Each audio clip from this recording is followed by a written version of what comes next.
Welcome to the Old Mac Gang podcast, OMG, the show where longtime Mac and Apple users share practical tips, apps, and stories for the age-seasoned Apple fan.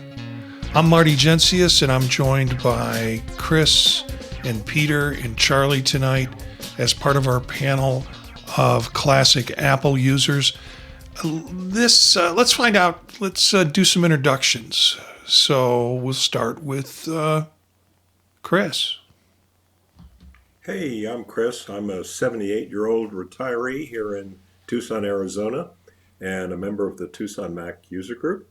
I've been around the Mac since 1984, the 128K Mac, and I spent about 9 years working with user groups in Dallas and Austin, and then worked for Apple for a while, and then did some university IT. Now I'm happily retired here in Tucson and enjoying my Apple toys and sharing any pearls of wisdom I can. Hi, I'm Peter. I'm a 73-year-old Apple enthusiast from Bay Village, Ohio. I have a wide variety of Apple gear and accessories, and I'm always eager to learn about all things Apple and all things that involve computers and gadgets. It's fun to share what I've already learned as I'm learning more, and no better place to do that than with this old Mac gang and our audience. I'm Charlie Lindahl, 70-year-old, retired in Houston, Texas. I have a MacBook M1.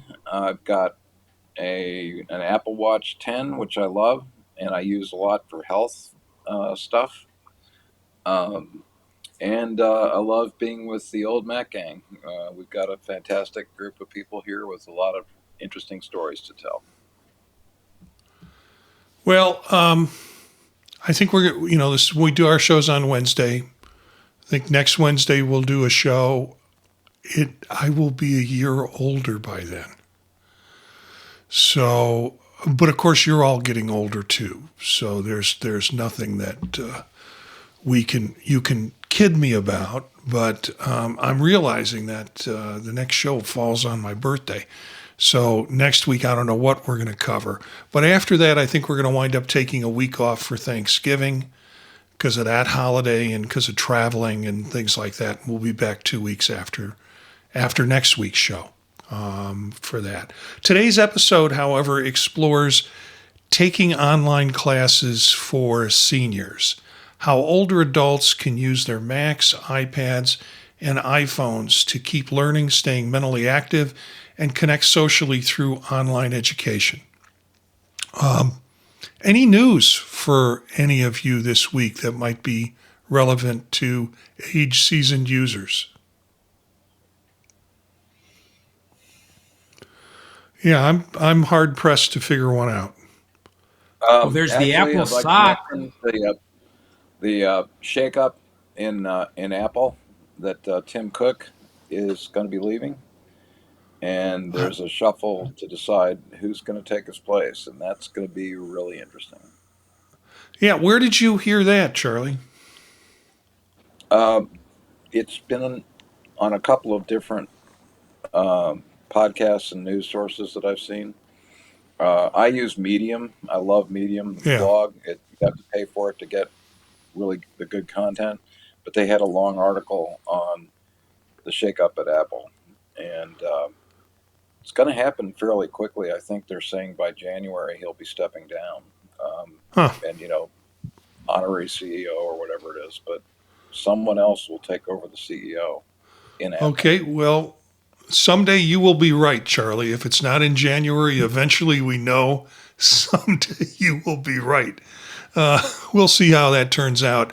But yeah, I mean, I've seen some speculation about who's gonna jump in terms of potential successors to Tim Cook.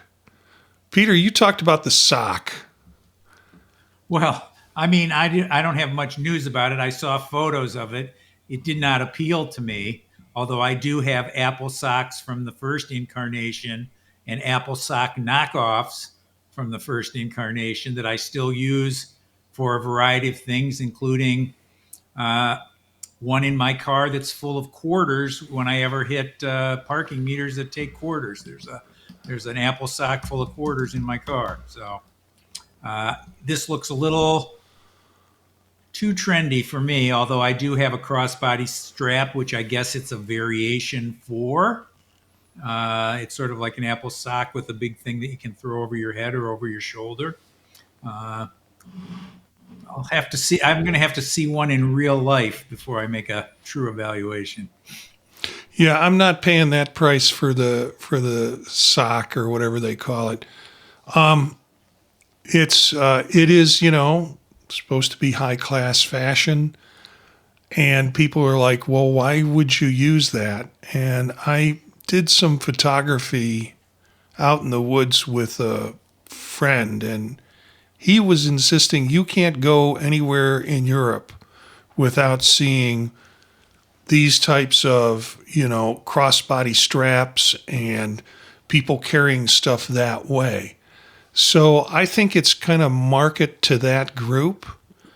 And then I saw a video or a Reddit post where someone had put the battery of their Vision Pro in the sock, or did a mock-up of it. And I thought, well, and they were saying, now think about it. We could have, these expensive socks to carry our batteries around. And that's one of the problems with the Vision Pro. You put it in a top pocket, it's still very much a heavy battery. Belkin makes a clip for the side belt, but that never, to me, feels comfortable. So the idea of having it like on a crossbody strap could be appealing. So, of course, I immediately went to Amazon and searched for something for the battery. And somebody's already created like $15 knockoffs of crossbody straps that are for carrying Vision Pro batteries on. So, yeah, it'll be interesting. I understand it. I understand why they put it out. It's the same reason why they put out Hermes, watch bands. There are going to be a small group of people who are going to purchase it, and at a very high price. But I think this actually has a wider market if you go into Asia, or if you go into even into European markets. Chris. Yeah, well, Marty, there's also the whole theft thing going on in Europe that a lot of people, that's what brought about the crossbody straps in the first place, apparently. People are getting them snatched out of their hands. London's supposed to be number one, but Barcelona and some of the other big cities in Europe are also having that problem. So when you're looking at it with a crossbody strap, it's theoretically more secure. So Yeah. one thing. Yeah, that's what I was going to add on it. I put a link to Mac Rumors article about the shakeup at Apple, Yeah. and I also put a link in there about the pocket sock. Okay, we'll make sure and get those for listeners. We'll make sure and get those in the show notes. So when the show's produced, you'll be able to look in the notes of either the iPhone or look at it notes on the in the YouTube video when when I put that up later tonight. You'll be able to see those links and go to the stories that talk about the things that we've been talking about here. If you're not familiar with the shakeup or the concerns about it, or if you're, you want to see what this iPhone Pocket is all about. So thanks for putting that. Thanks for putting I that put it together. in the news section and the notes right now. Yeah, thanks for putting it in there, Charlie. So let's go on to the top. Tim Cook is 65 this year. Yeah. So he's probably just retiring, and it's been rumored for a long time. There's some interesting theories online. We'll see what happens. Yeah. Everybody's sort of excited about it. So I think he has enough. I think he's got enough money to retire on safely now. Peter. I was going to say if Tim waits until he's 70 till he retires, his Social Security will be higher. Hey, I did. That's yeah. That didn't stop me from starting my Social Security at 66 and a half. I'll tell you that. But a good point. Yeah, Tim's probably holding out on the Social Security. So let's talk about what we've got for tonight. Online learning's become kind of a vibrant space for older adults. We've got some flexibility, and it offers flexibility. So the opportunity to kind of enrich your life, create social connection, and all this by using new tech and mastering the things that go with new tech. So taking an online class is pretty cool if you can find the right places to find them and how to use them. So we're going to talk about a few of those options. And, with online learning, why would you want to do online learning? Well, flexibility and access. One of the apps that I'll be talking about tonight, I can go in and do it whenever I feel like doing it versus having to, show up at a particular time. And people still like that. There's good reasons for doing that, but there's flexibility and access with it. It helps you cognitively to continue to learn new things. I'm envious of Chris and Charlie who've been doing Duolingo and are practicing and using language. Also helps you with your digital skills, and you can get a sense of community if you're in a class with other people simultaneously, and that's very cool.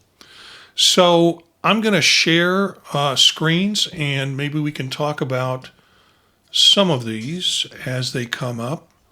AARP, it seems like we go to a lot of stuff that AARP does, and AARP has a virtual community center, and we'll have, again, the link in the show notes. And it has different sorts of classes that you can take and get involved with things like get a full body cardio and strengthening workout, fraud watch, spot charity and holiday scams, which is really important.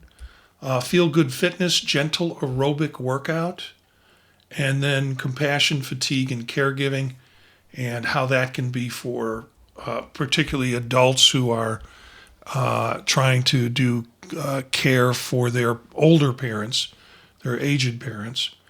And then recharge and gain your strength with gentle yoga. So some really good opportunities through AARP. Oasis Everywhere Virtual. Oasis Everywhere offers virtual classes from Oasis centers nationwide. And it gives you different kinds of classes. They also have website accessibility, using Zoom to get into them, but all different kinds of classes on art appreciation, environmental sustainability, exercise, health, history, science. They're all kind of available with them. And I don't know if anybody's used Oasis Everywhere. We'll talk about our experiences with different things that we're using. Senior Planet is another one. It's from AARP, and it has live classes and a community. Digital House Cleaning Challenge, all about iOS 26, digital wellness, and then online classes like Introduction to Digital Wallets. I was just in a Mac users group before this meeting, and somebody asked the question, what's Apple Wallet about? And wanted to learn about that. Morning Stretch, also just video chat for folks, and then a whole series of articles. So take a look at Senior Planet. Coursera is a site that allows you to buy into certain classes if you want to try that. Google and People Management Essentials, and then Microsoft Power Data. So these seem to be a lot of tech-based classes if you want to go that route with Coursera.org. And then edX And I'm not sure if I remember the notes if people have had experience with edX yet, but variety of courses here. Many of these also tech-based programs. And then finally, masterclass. I'll talk a little bit about this, but this I got into because there was a deal for the year, and I looked at the kinds of courses that were there, and I thought, okay, I'm going to spend some money and I'm going to try and commit myself to doing some of these courses, which they bring in all sorts of experts with it. So we'll give you the opportunity to look at these sites as part of the links that we have and other ones that we will put in for folks to be able to take a look at and explore what's out there in terms of online courses that you can take. We also have some suggestions that will be in the show notes that talk about preparing your device and how to prepare your device, setting up your learning space, how to engage actively when you're doing the learning with tips about that, how to keep yourself with momentum. That's a big thing with me. I get excited and then don't follow through as well as I could. So we have some tips on keeping your momentum. And then we've got some questions for our panelists. And actually, we're going to hear from Chris first. But the question for our group is, have you or someone you known taken an online course recently? What worked well and what was frustrating? Chris? Yeah, well, I've been around adult education classes for a long time. I started with a Hatha Yoga class, I think in 1973. And sort of, when these are available, my old university had a plan for staff where you get a certain amount of dollars. And so I always used them for these classes and enjoyed it a lot. The problem I was running into, that's where I started my Spanish work, by the way, before Duolingo. The problem I ran into is the courses started getting really expensive and they got somewhat boutiquey. In other words, it was sort of a social place for people to go and see their friends. But the faculty were a little irritated because, folks weren't doing their homework. And so it sort of got turned inside out a little bit, where they weren't doing the readings.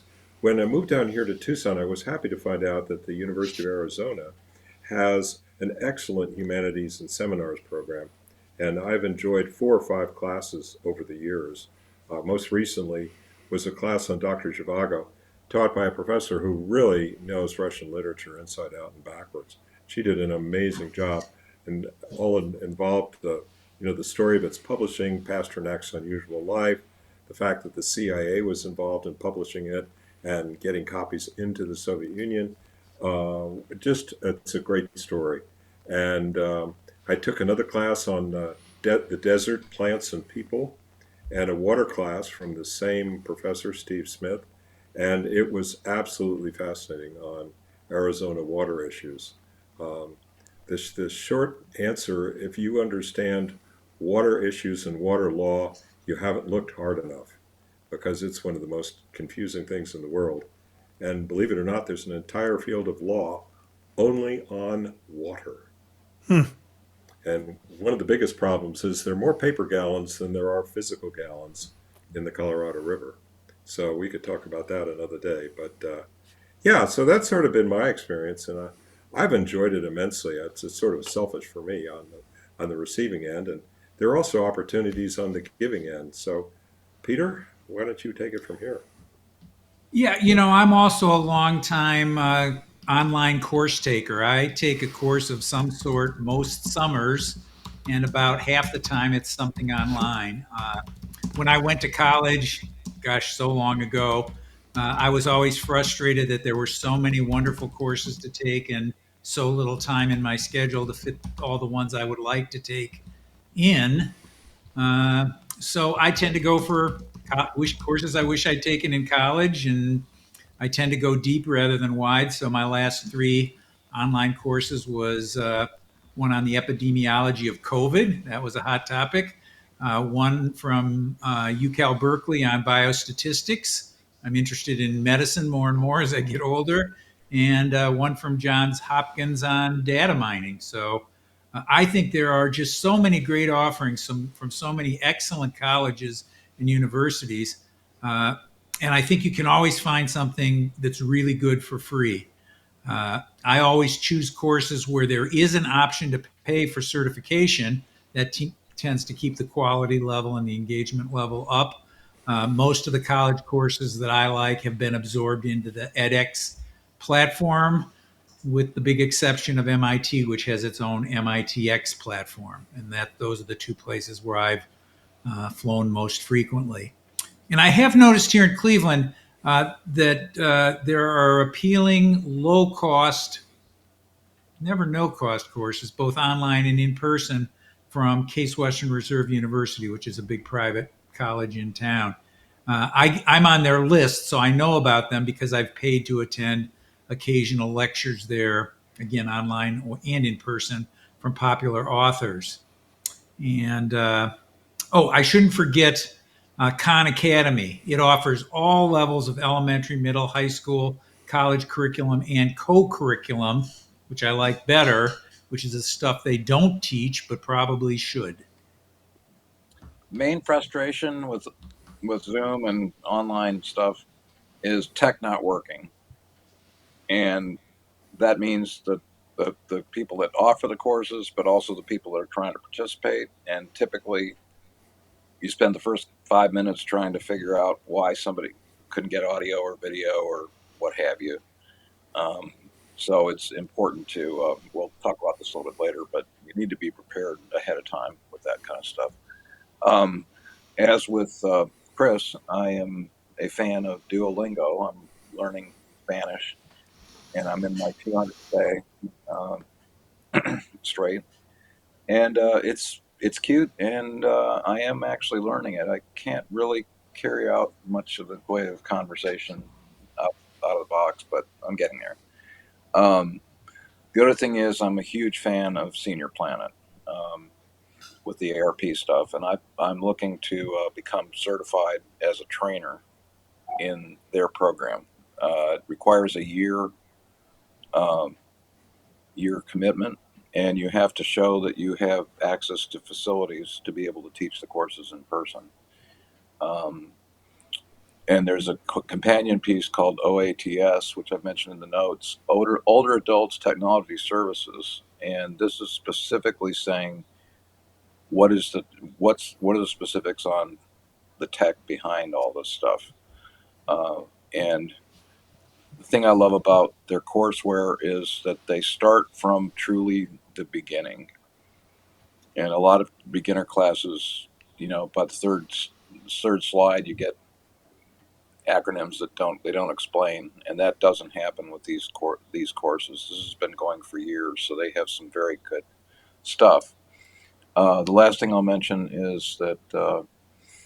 Oh, and by the way, my favorite course so far in the OATS and Senior Planet is AI and Disinformation, and I highly recommend that particular course, and it's one of the freebies. And it's great for seniors, but it's great for just the general public, frankly. Let's see. The last thing I'd mention is that local community colleges and regular colleges, but particularly community colleges, have a lot of online stuff, as do libraries, by the way. So I highly recommend that as a source for courseware. Yeah, I haven't done a lot of online learning. Now, I'll correct that. I haven't done a lot of online learning for myself, but I've been involved in online learning.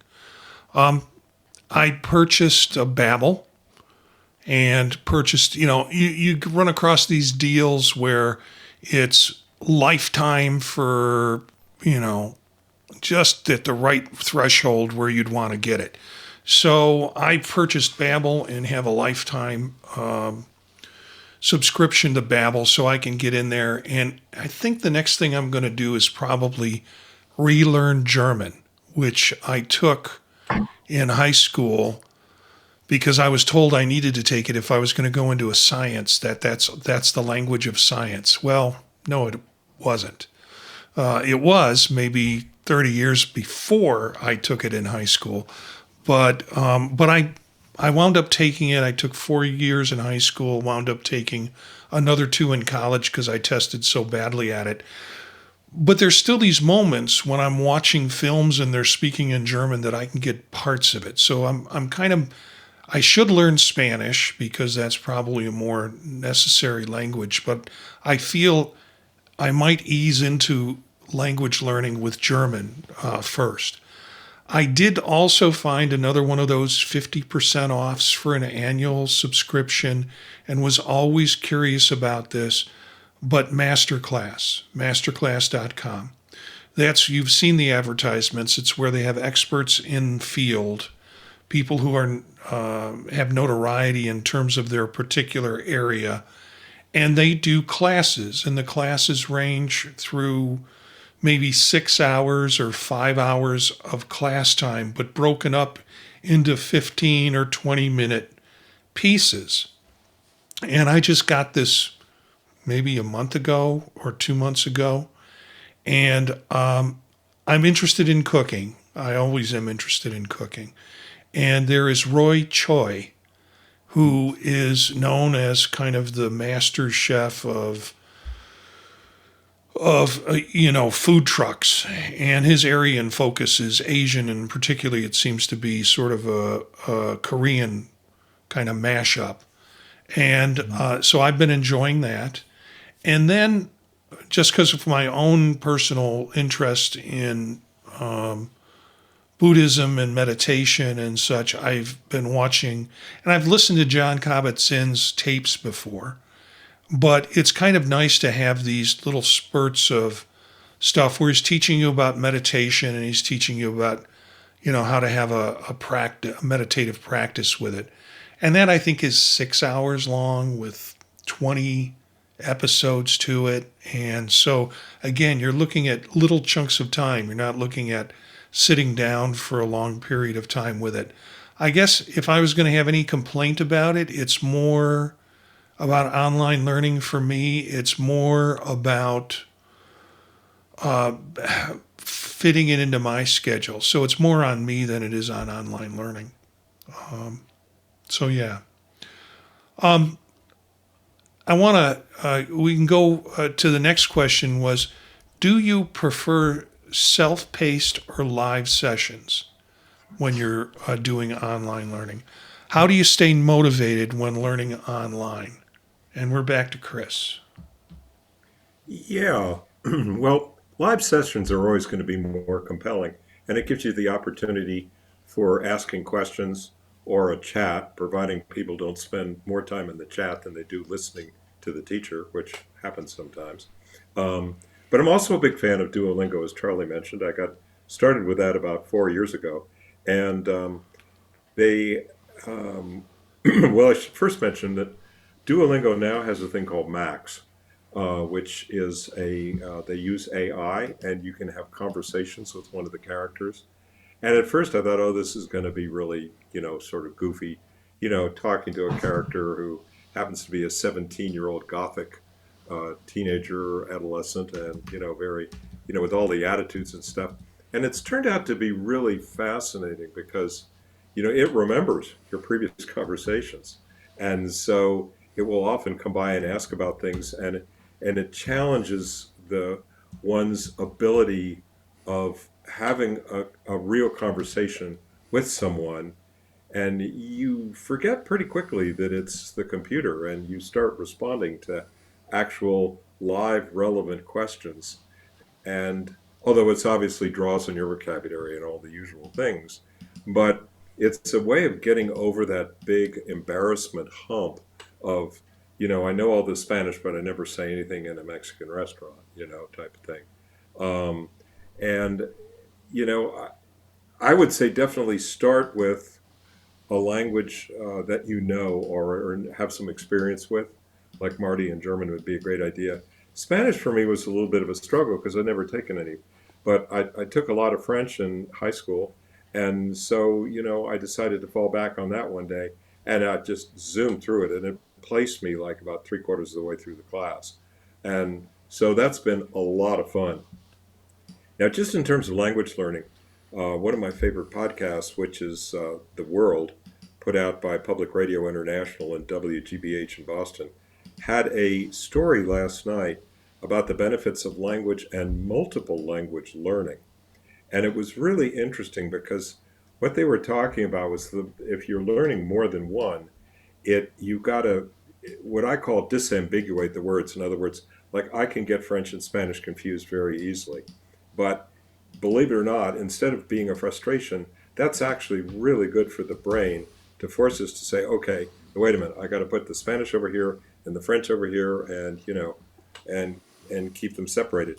But we put a link in the notes, I think, for that. And if you're interested, you might have a look. Some of the new research is pretty compelling. But yeah, so that's more on the self-paced kind of thing.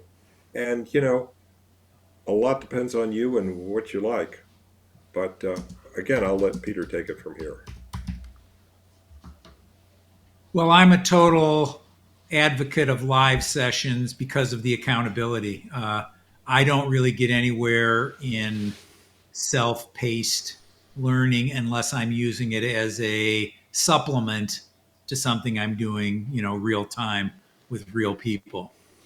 The expectation of seeing nifty classmates, the feeling of responsibility to be a contributing member of a class, those are the things that keep me on track. That I get the reading done because we have a class on Wednesday, or whatever. Uh, I attend several weekly and monthly online ad hoc study groups, and have since I quote unquote retired.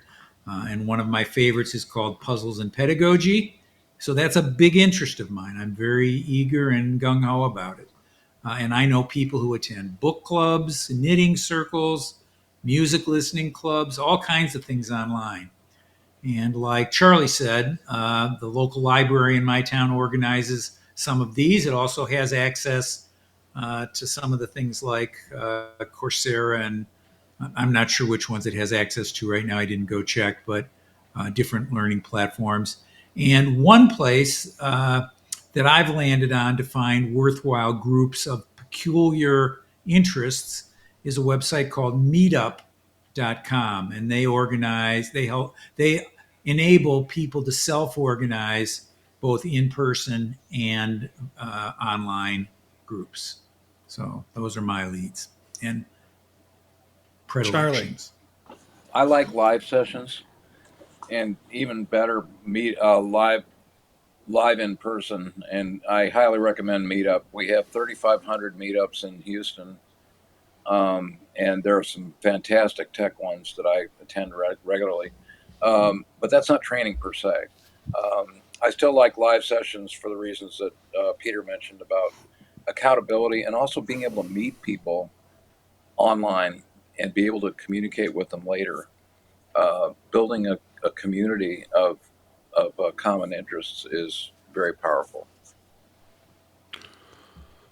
Yeah, in the chat room, we've got Panos who says live sessions create a strong sense of community between students and the instructor, especially in the counseling field. And I know Panos is teaching counseling, where students often seek meaningful mentor-mentee relationships. So, yeah, I agree. But right now, the problem with my life is I've got so much going on that if I'm going to do some learning, I'm going to have to stick it into the corners of my time, of my calendar, either early in the morning or late at night, where I can self-pace things. Now that's good because it's on my own time, but the danger is I'll put them down and never pick them up again, or find some means to get distracted with something else and I'm only through 2 sessions of the Spanish class, after I've made a personal commitment to it. So if I have a class that is synchronous and that is at a scheduled time and date and I have time to take it at that time, then I'm less likely to skip the class. I don't mean to jump around here, but Lee Siegman was talking about in the chat, was talking about the theft bags. I have a crossbody carry pouch I used in Italy. Carried my cash, credit cards, passports, etc. Far more value, less cost, and greater utility than I think what Apple is putting out is that little sling bag that they have. And I actually put a link in the chat to the one that he was talking about. So thanks for that, Lee. Let's get to our last question. What advice would you give someone hesitant about taking their first online class? Well, I would say pick a subject or a topic that you're really interested in, or a compelling teacher, or something you can put to use in your everyday life. And, it should be pretty easy to find one of those three. The senior learning classes, like Charlie has mentioned, can provide an enormous benefit for an amazing number of people. I heard on one of the news feeds that there are 10,000 baby boomers a day retiring right now, and that stream, that fire hose of people, will continue for at least the next 3 years. So we've got a seemingly endless supply of retirees coming online, and you know it can be really a fun thing to do. The opposite side of that, of course, is like Charlie has said, is if you have an expertise yourself and you really love sharing it, which a lot of teachers, professors do. There are avenues like Charlie's mentioned and others that I think there's a thing called OLI here in Tucson, but regrettably I didn't look it up. I think it's OLY or OLI. That is a part of some of the universities, and let me just double check that. I think I've got the link here. Lifelong learning. Um, yeah. Well, we'll try to get a link in. It's OLLI, I think. Um, but there are lots of avenues and venues to either learn or share information. And, you know, let's face it, it's a lot of fun if you like learning. I just happen to be a language nerd, and, I'm on my third or fourth language on Duolingo, and I enjoy bouncing back and forth between them. And now that the research says that's a good thing to do and not a bad, so out of my confusion, I guess it's helping my brain. But Peter, what do you think? Well, I have two pieces of advice. I mean, the first is start small. So if someone wanted to learn the joy of math, which I've spent a lot of time learning online, I wouldn't send them to any of the formal or university courses I mentioned. I'd suggest something that's sort of along the lines of Duolingo or Babbel or someplace like that. The one I would use is called brilliant.org, and it offers bite-sized logic and math puzzles and games. Uh, and a whole lot of their content is available for free, plenty to give you a good feeling for what you get if you chose to level up and send them some money. And I think it should be something like brilliant.org that works on a phone or a tablet or a computer. So it would work when you're ready to take that bite. And the second thing is Chris's first point, which is start with something that you already have a passion for. In my experience, whether it's photography or the hammered dulcimer, if you start with kindred enthusiasts, that's the secret sauce that's going to make it all click. Charlie. Okay. The main thing is test your services ahead of time.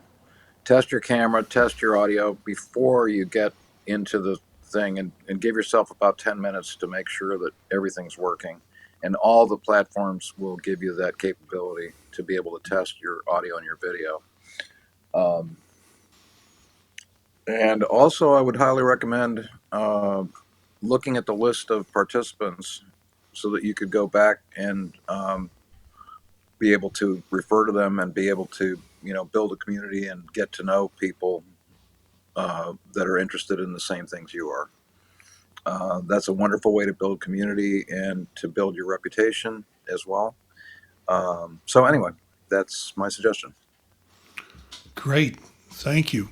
And I'm looking at the show notes, and folks who are listening to the show, hi, Kathy Courtney has just joined us or has just spoken up. Going to meetings via Zoom has still been useful to me. National single payer healthcare for all Texas churches, Audible, PBS, etc. Are sources I think that she uses with that. For me, the advice I'd give, I'm not one to give advice on this, but I would say for me, what I need to do is if it doesn't, I'm still driven by my calendar. It's got to be in my calendar or it doesn't, the activity doesn't exist. So I would have to put things in my calendar and block out particular times to do this. And I do that with the meditative practice in the morning and have time set aside to do that. So it shows up on my calendar every day. And so some of these activities I would just have to program in my calendar and no one's going to touch that. It's like going to church. It's regular, it's sacred, it's necessary. Don't let anything get in its way. For me, that's what I have to make this thing work if I'm going to do some online learning that way. We have ongoing show notes that as we're doing the show, people are adding stuff to the show notes, and there are just so many remarkable links in here. I'm going to try and squeeze them in. There's a limit in terms of what I can put in, but I will try to squeeze them in and cut some things that maybe aren't as essential. So thanks to the Old Mac Gang for putting stuff in. Is there any other comments before we close? Marty, I'm reminded of a remark that Gandhi apparently made. He said, I'm going to have such a busy day today that I better meditate twice as long. Well, that's a good point. I should probably do my practice in the evening, not just in the morning. But thanks for sharing that. Okay, well, like I said, lots of useful links. This was a topic that I just kind of thought of and put in, and am really glad that we had folks in joining us for the show. Panos, thank you for your comments. Lee, thank you for commenting. And I think Kathy is a new subscriber, if I saw that correctly today when I was getting notices on new subscribers. So thanks for joining us and thanks for speaking up. For those who aren't in the live stream and are listening to this or seeing it at another time, you can find us on Wednesday nights. Our next show is going to be Wednesday, November 19th at 9 p.m. Eastern Time on YouTube at youtube.com/oldmacgang. And if you can't join us, you can always pick it up at another time. But join the folks who are with us and put some comments in the chat, the live chat that we have, and I'll try to blend them into the show as I see them. If you can't catch us live, catch the replay anytime. Share it with your Apple-loving friends and local Mac user groups. You can email us at thepodtalknetwork@gmail.com. Visit our website at www.thepodtalk.net. Our music credits go to Philip Gross, Marrakesh, courtesy of the Free Music Archive, part of the Creative Commons.